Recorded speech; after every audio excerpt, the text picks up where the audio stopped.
কুমিল্লা, ফেনী, নোয়াখালী সহ বিভিন্ন স্থানে বন্যা পরিস্থিতির উন্নতি অব্যাহত রয়েছে। তবে এখনও পানিবন্দী হয়ে আছেন লাখ লাখ মানুষ। মিলছে না পর্যাপ্ত ত্রাণ, দেখা দিয়েছে রোগব্যাধি।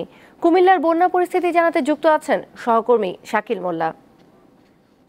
শাকিল, কুমিল্লায় কোন কোন এলাকায় পরিস্থিতির উন্নতি হয়েছে আর উজান থেকে পানির প্রবাহ আসলে কতটা কমেছে?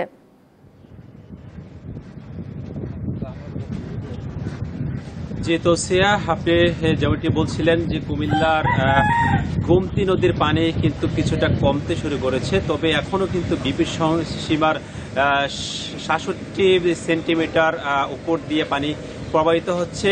উজানের যে পানির স্রোত সেটি কিন্তু প্রবাহমান রয়েছে। এই গোমতীর বাঁধ ভেঙে কুমিল্লার বুড়িচং, ব্রাহ্মণপাড়া আদর্শ সদর উপজেলার যে প্লাবিত হয়েছে সে হয়েছে এবং আজ গতকালকে রাতের পর থেকে এখন অবধি কিন্তু আরো অন্তত 5টি গ্রাম প্লাবিত হওয়ার খবর আমরা পেয়েছি। অপরদিকে গোমতী নদীর পাশাপাশি কুমিল্লার ব্রাহ্মণপাড়া উপজেলার ওই অংশ দিয়ে কিন্তু কুমিল্লার যে শালদা নদী প্রবাহিত হয়েছে সেই শালদা নদীরও কিন্তু বাঁধ ভেঙে ব্রাহ্মণপাড়া উপজেলা পানি প্রবেশ করেছে এবং ব্রাহ্মণপাড়ার বন্যা পরিস্থিতি আজকে কিন্তু আরো অবনীত হয়েছে। আটকা পড়েছে হাজার হাজার হাজার মানুষ, পানিবন্দী হয়েছে, সড়ক যোগাযোগ কিন্তু বিচ্ছিন্ন হয়ে গিয়েছে। অন্যদিকে লাকসাম, 14 গ্রাম এবং তিতাসের বন্যা পরিস্থিতি কিছুটা উন্নতি হয়েছে। আমরা কোথাও কোনো কোনো বাড়ি থেকে কিন্তু পানি নামার খবর পেয়েছি, তবে এখনো কিন্তু বন্যা পরিস্থিতির ভয়াবহতা সেটি রয়েছে।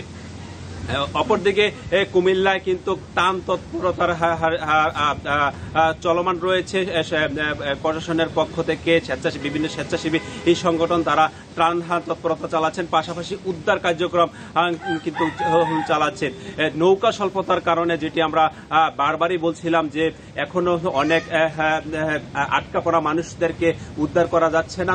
তারা আপনি জানেন যে বন্যার পরপর থেকে কিন্তু বন্যা কবলিত এলাকাগুলোতে বিদ্যুৎ সংযোগ বিচ্ছিন্ন রয়েছে, যে কারণে মোবাইল সংযোগ কিন্তু বিচ্ছিন্ন রয়েছে, যে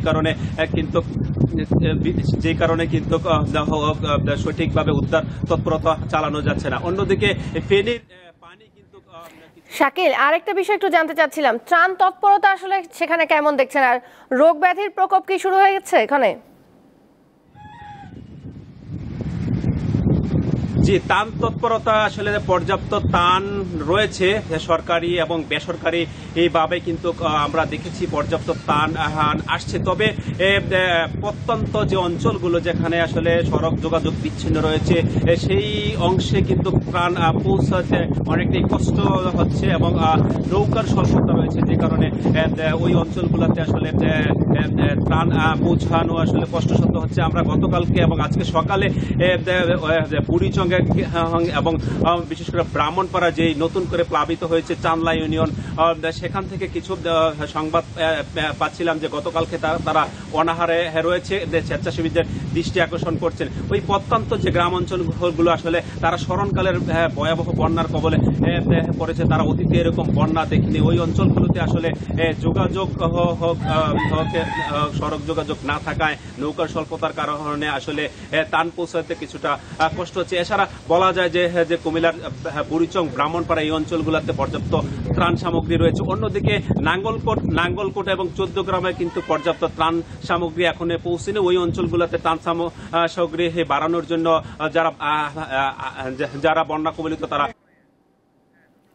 সহকর্মী শাকিল মোল্লা জানাচ্ছিলেন কুমিল্লা থেকে।